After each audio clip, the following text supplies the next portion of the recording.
Morning, everyone. Good to see you all. Happy Friday, day 18. So this is going to be the last day that we focus on the U of the mantra Om. And so today's going to be sort of like a quality focused day again. And so what that means is you're going to sit and meditate and attempt to conjure up some sort of emotional, mental experience. And, we'll detail what that actually is. And then once you feel that manifest as some sort of reality, you will chant the U to honor the actual experience, right? The U is symbolic. It's a sensation, but it symbolizes an epiphany.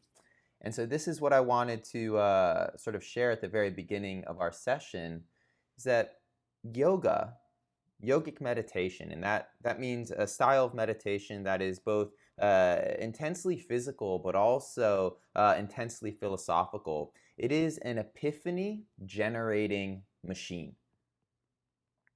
And so every word, every Sanskrit word that you might come across or I might share, every narrative, every character in the narrative, every ornament upon the character symbolizes something. And so it becomes this great Easter egg hunt for a curious student, where you just look at, you open up any book, you look at any murti, any image of the divine, or you read any story, and what you're trying to extract is specific wisdom. And all of this wisdom, all of these words, all of these ideas are like estuaries funneling into an ocean of insight. And that ocean of insight isn't diversified. That ocean is singular. It is one specific, ineffable, almost incomprehensible truth. And the way the yogis and the masters sort of illustrate or express that truth is by saying it is indescribable. You have to, as an individual, make your way to that shore and enter those waters. And so that should sort of entice you and intrigue you if you're, if you are truly committed to the process. And so again, the big point, it is an epiphany generating machine, and the quality practice style is like, let me try to muster up this epiphany. Let me try to create it for myself, almost like an act of magic. And once I feel it, and it's more doable than you might think, once you feel that epiphany, that specific insight, then you chant the U to sort of, build an association with it, with the technique and with the understanding. Awesome. And so now let's get back into this story, the creation myth of Hinduism. Essentially, there is a blue man floating on an ocean on top of a giant snake with a lot of heads. And he wakes up from a dream. And in the same way that when you wake up from a powerful dream, you open your eyes into your home, into the morning, and there's this visceral sense that what you are waking up to is the new reality. And so yesterday I kept saying Vishnu is waking up into reality. He symbolizes reality, but as I was editing the video, the word reality wasn't really specific enough. While it's powerful, it's sort of too general to mean anything. And so what Vishnu represents as he wakes up from one dream into a seemingly higher reality upon the snake, what he represents for the practitioner is presence. And this is the cornerstone of so many meditative lineages, and this is what we're going to fixate on. We're going to detail what that idea of presence means in relationship to Vishnu and in relationship to preservation, but this is what it is. He wakes up, he opens his eyes into truth, into what feels more real. And upon that, he's sort of torn between a dream that just felt so real and now a new reality that feels seemingly more real than the dream. And so in this state of confusion, this symbolizes sort of our relationship, not just to literal dreams, but to our minds and to our circumstances. He calls upon an inner power to somehow forge a stable truth or more stable reality. So he calls upon Brahma, the god of creation, to sort of do the work. And so to answer this question of presence, which will inform us of the epiphany we're trying to create for ourselves as we chant the U, I want you to think of Vishnu. He is a blue man. And so blue symbolizes something, as everything does. And so the sky is blue. And this is what is represented by the tone of Vishnu's skin. And what happens when the sun goes down and the blue sky turns to night? That blue, that shield of blue, transforms into the very image of the infinite. into the blackness of space and the millions and millions of stars that populate that black canvas. And so blue, the color blue to the ancient mind was sort of the herald of the infinite in terms of the color spectrum. Blue stands in front of the eternal. And so now Vishnu is blue, Krishna is blue, Shiva is blue, because they, as sort of ambassadors of the eternal, stand in front of it. They aren't eternity itself. They aren't totality itself. But right behind them or within them is that sort of eternal space. And so Vishnu represents blue because he represents the eternal. And this is what is represented by presence and sort of the epiphany of our practice today. I would like you to think that Vishnu, when we think of presence, when we think of space, if we move into that direction, our concepts, our physicists project a story, a narrative. There was a big bang, there was a beginning. The universe exists for how many billions and billions of years, and they are theorizing there will be a big crunch, because that's how the human mind operates. Everything begins, everything ends. Nothing is truly eternal. Nothing escapes the truth of entropy, that everything decays and everything dies. But Vishnu is not Brahma. Vishnu is not the creator. And Vishnu is not Shiva. Vishnu is not the end. Vishnu stands alone, no beginning, no end. Truly, truly eternal. And while this idea may only exist within our minds as a concept, when we meditate or when a yogi enters that trance state, they are existing in a space that has no beginning or ends, and that experience, if it's just a thought laced with sort of a body high from breathing, that full experience informs them of what a yogi believes is truth, Atman, the ocean in which all of these ideas are sort of leading us into. So there's a very easy way to sort of connect to this concept of Vishnu and to construct the epiphany we're going for. When you meditate today, and I'll run you through one round, I just want you to consider that the universe will last forever, that whatever this is will never end and has no beginning. It always was. And if you can use your imagination as a manav, as the creative intellectual animal, you can open into that space and you'll all of a sudden feel a great expansion in the immediate moment that you're interacting with. And when you feel that great expansion, this light goes on, life will never end. Energy is beyond entropy. Energy can't be created. It can't be destroyed. It only transforms. It only changes. This will last forever. Maybe I won't last forever, but it will last forever. The mind opens, the heart swells, and then you chant the U. That is what is represented by Vishnu. That is what is represented by the U of the bija mantras of the Om. And it's a really, really enchanting space to sort of occupy. So we're going to get into it. We got some time. Let's get started.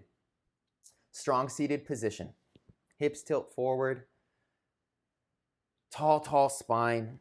Straight, straight arms. Hands held open, fingers towards the sky.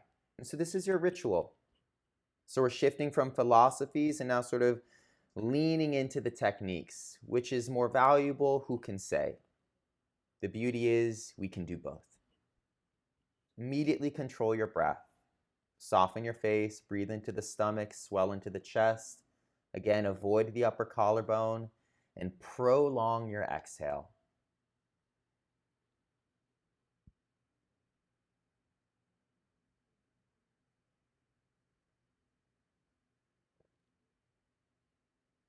And so connect to the tingling sensation in the fingertips. Vibratory experience. And this is nud, this is sound, vibration. And this is the Om. Vishnu is made of vibration. Space is made of vibration. You are made of vibration. These words are vibration. Your thoughts are vibration. It is that vibration that is beyond beginnings and ends. It is that vibration that is eternal. It is that vibration that generates change. And it is that vibration that generates death or transformation. Now a random finger to each thumb. And again, maybe at this point it's not random. You have a preference, you have a connection, which is fine. Once the mudras are established, the ornaments of your posture really connect to the breath. And so for a couple minutes again, we're welcoming peace so that we can present ourselves to our process in a more powerful way.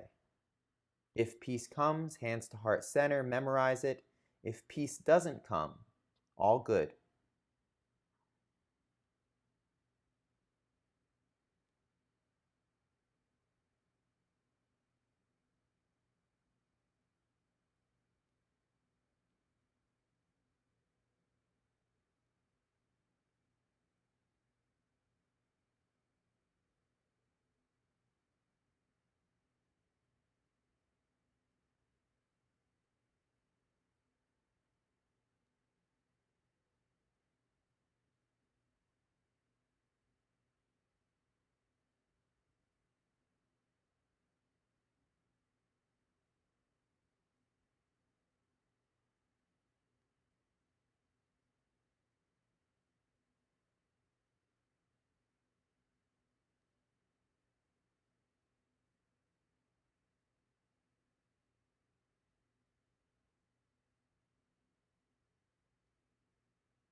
And so if you feel this peace, memorize. Work to embed it into your body, embed it into your mind.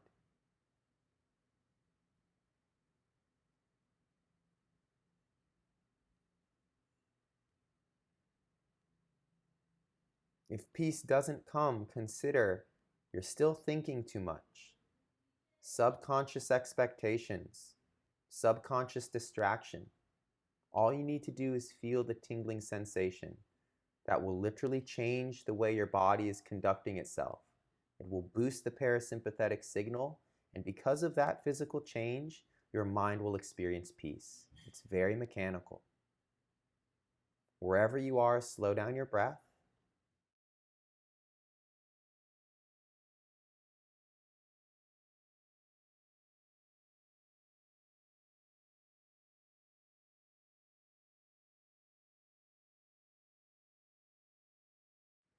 Okay, Bhumi Sparsha Mudra. Left hand prajna, wisdom, right hand upaya, the witness of the earth. Right, the world beholds us. There is consequence to our efforts. And the reason there is consequence is because there is a relationship between our own being and circumstance, our inner world and our outer world. Shunyata drishti, look into the darkness of your closed eyes. Feel that that wakes you up. It ignites the little candle's flame of your consciousness. And so a quality practice today, you only chant the U when the epiphany emerges. What is that epiphany? The epiphany is Vishnu. The epiphany is preservation. The epiphany is eternity. And so what I'd like you to do is externalize and think about the universe. Vishnu wakes up from his dream sleeping on the ocean of Maya and perceives the world. As we wake up every day into reality, into what we know of as the world.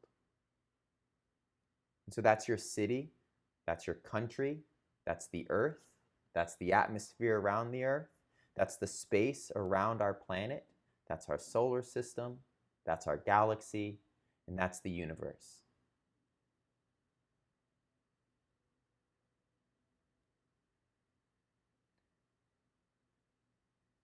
Now let's revolt against the scientific assumption, which is probably true, that the universe has an end, that it has a beginning and it will die. A big bang and a big crunch. Let's revolt against that assumption and just consider life itself, the universe itself, will never, ever end. And in that, it can never have started. It always was. And so as you attempt to wrap your mind around that, your sense of the immediate now should explode. And what you'll find is a drop of eternity within the present moment. This will never end. Once that epiphany strikes, chant the U and feel the vibration tickle in your throat and appreciate that that is what generates this eternity. So it's very creative, very abstract today. But that is the nature of this technique and the nature of the yogic mind.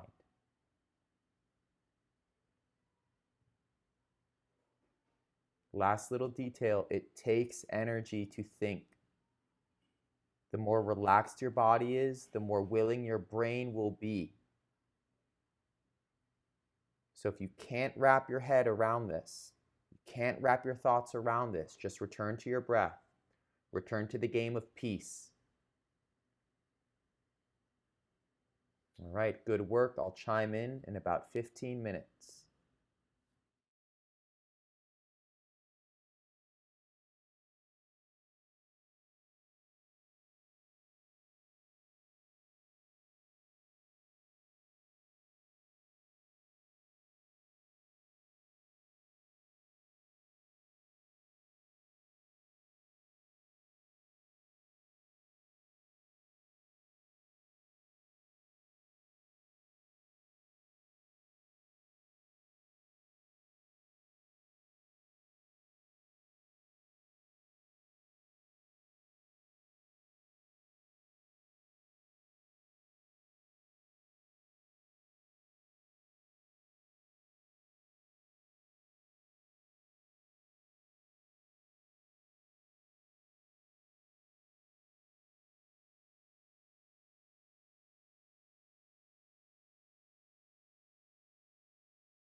The epiphany changes the way you experience the reality of your moment.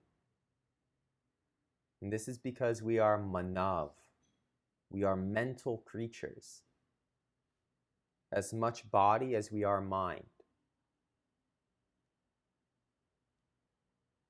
And when we leverage both the body and the mind in pursuit of the soul, we become antakaran, divine instruments.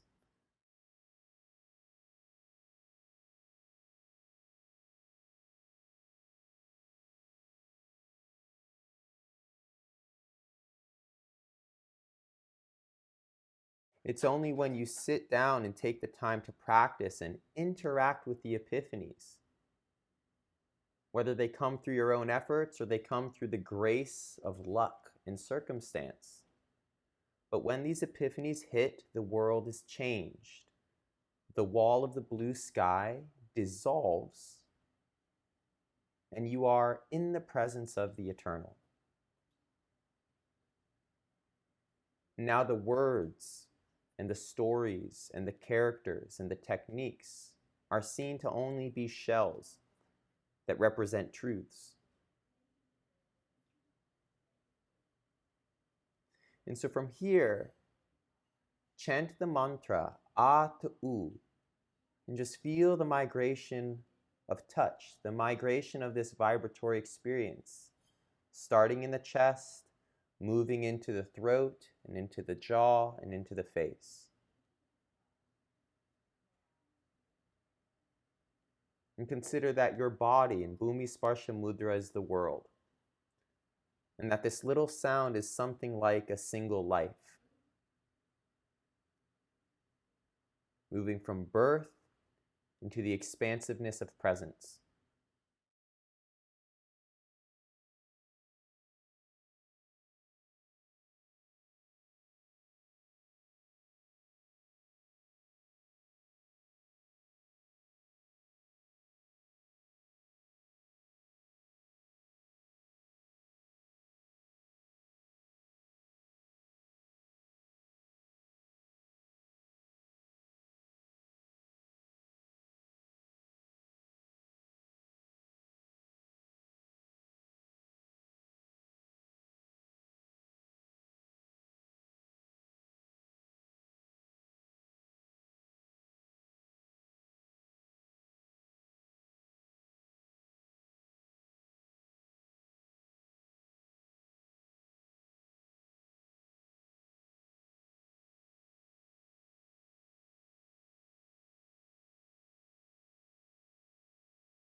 And now to the traditional Om, O-M.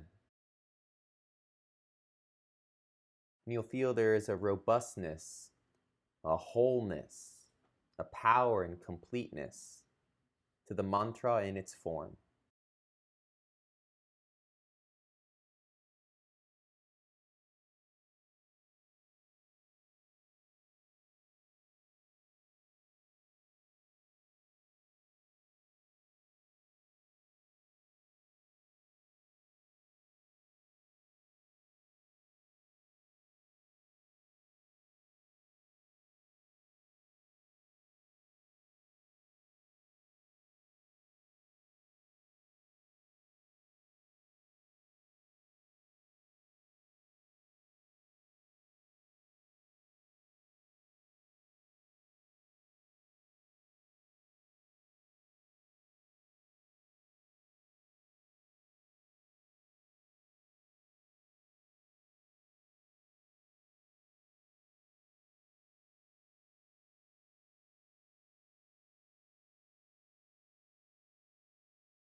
And now silence. Paranab, right? The primordial sound. Just feel your body buzzing and tingling. Allow the mind to move inside and outside. Appreciate your environment as vibratory and alive.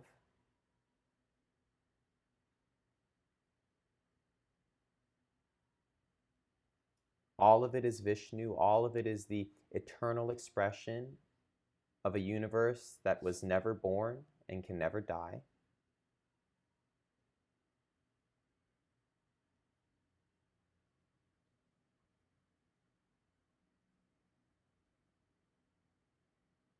And so at the peak of your practice, after all of this physiological change, after all of this focus and all of this sincere contemplation, here you are sitting in your room, but it's meaningful. You're connected to something higher, from Bhuloka, human consciousness, to Satyaloka, the divine world.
All right, memorize the space you've created or the space you've discovered.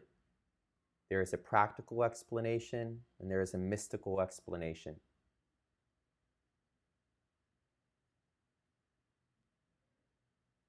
Bring your hands to heart center, capturing and again memorizing this state of being, both of mind and of body. And embrace that it is both practical, very obvious and grounded, but equally mystical and philosophical, exotic and spiritual.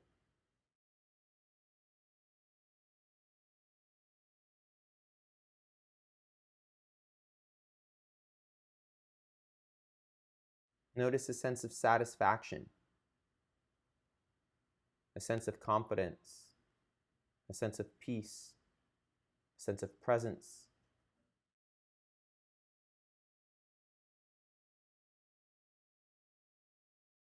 And in that, the world reflects these qualities, these virtues. This is the mantra. Purnam idam. It is complete, meaning you are complete. And now Purnam adaha. That is complete. The world is complete. Thumb knuckles to third eye center, going way back to the beginning of our challenge. 17, 18 days ago. Why do we do this? We have our personal reasons, but the yogis say to break asmita and to break avidya.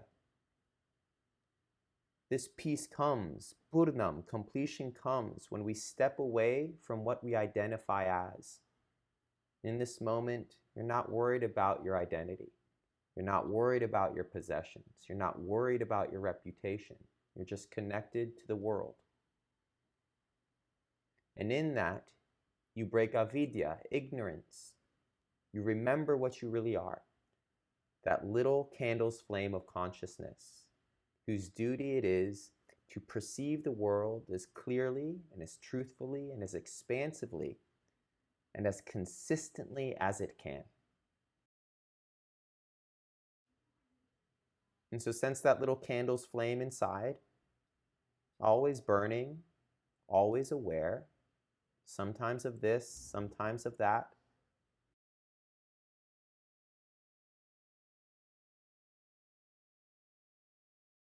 Release your wrists to your knees, tall spine, straight arms. You're about to end your practice. Be mindful. With an inhale, open your eyes and just look out into the moment, the thing that will never end. Blink your eyes, wash the trance away, repeat in the mind, I am no longer meditating. Back to identity, back to responsibility. Avidya, asmita, return, which isn't necessarily bad, but it does constrict us. It does remove that sense of mysticism.